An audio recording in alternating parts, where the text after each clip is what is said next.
Arsenal and Chelsea are rivals on the pitch, but when it comes to transfer, the relationship becomes a little bit interesting, because it's almost, there's a narrative that is going on that Arsenal likes to buy garbages from Chelsea. Now let's discuss some of those transfers and see the ones that were on point and the ones that flopped. Firstly, I feel like the best transfer of such ever was Peter Cech, who joined the Arsenal in 2015, and on that first season that he joined the Arsenal, he won the Golden Boot. Yes, mind you, he was coming from experience, because Peter Cech, everybody that knows Peter Cech already in Chelsea knew the success story of Peter Cech, especially under Abramovich, and you know the legacy he built there. So he came to Arsenal with experience, with leadership qualities, and all of that, right? And mind you, at the time he was coming, he had already passed his peak. But he won the Golden Boot in the first season, and he was amazing and amazing to see. But there was also this particular flop, which was not really, was when Chelsea played against Arsenal on a final, whereby Arsenal lost 4-1 to Chelsea. Yes, you heard that. Second one for me is going to be Jorginho. Yes, I'm rating them according to how well they did in the Arsenal, how successful they were in the Arsenal. Now, Jorginho is the second person for me, because Jorginho was not a very, flashy player, but he's one person that came into the Arsenal and brought in some leadership qualities. He brought in class. He shows up on big games. It's just quite a pity that he wasn't able to win anything at the Arsenal, right? My third person is going to be Kai Havertz. Everybody knew about how Kai Havertz started up in Chelsea. People were skeptical about him, especially the Arsenal fans, and then some of Arsenal enemies who always were, laughing at Arsenal at the time that they have picked another garbage from Chelsea, and this was shortly after Raheem Sterling, right? So, but one thing that Kai Havertz has done is that, yes, aside from all the injuries and all of that, when he picked up form, he started to score goals. He started to show why he deserves a spot in the Arsenal club. And which earned him the song that the fans used to sing, 50 million down the drain. Kai Havertz scores again. And so Kai Havertz is my fault. Then I would keep Noni Madueke in the fourth position, because we've seen him join the Arsenal last year around July 2025, where he signed for us for about 3 years. That is what his contract says. We've seen him coming for Saka, and we've seen his speed, we've seen his clinical finishes, we've seen his skills. So to me, I will place Noni Madueke as fourth. And the reason why I'm placing Noni Madueke below Kai Havertz is because Noni Madueke is still in Chelsea. Kai Havertz has shown us for a while, but Noni Madueke is not even up to a year, so we can't even judge from that. Third person I will put is going to be David Luiz. Okay, no, I would actually put Kepa Arrizabalaga first, because Kepa Arrizabalaga, yes, forget Carabao Cup finals that he lost, that he made that mistake and all of that. Kepa Arrizabalaga, we've seen him in the Carabao Cups. He has been the one playing these games, up until the semi-finals. We even saw when he went down to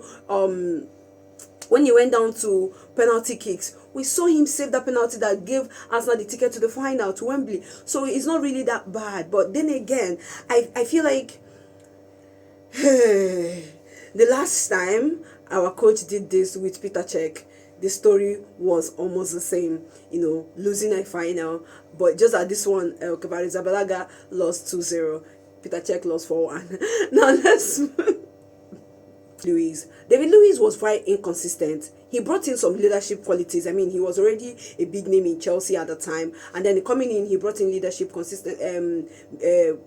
skills into the team.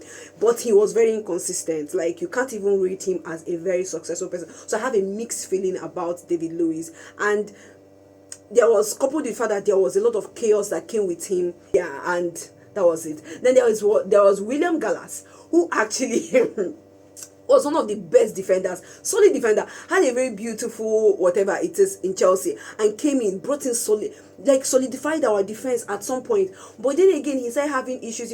At some point he captained the team, and then there was a little bit of issues here and there, which actually led to his leaving the club at the time, because he really, really definitely afflicted his reputation.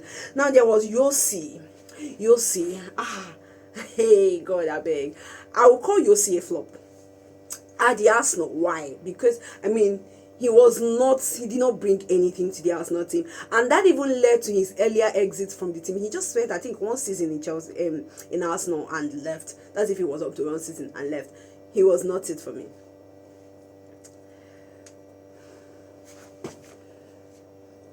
Now, another person that I would call a flop at Arsenal is Willian, not William Gallas now, Willian.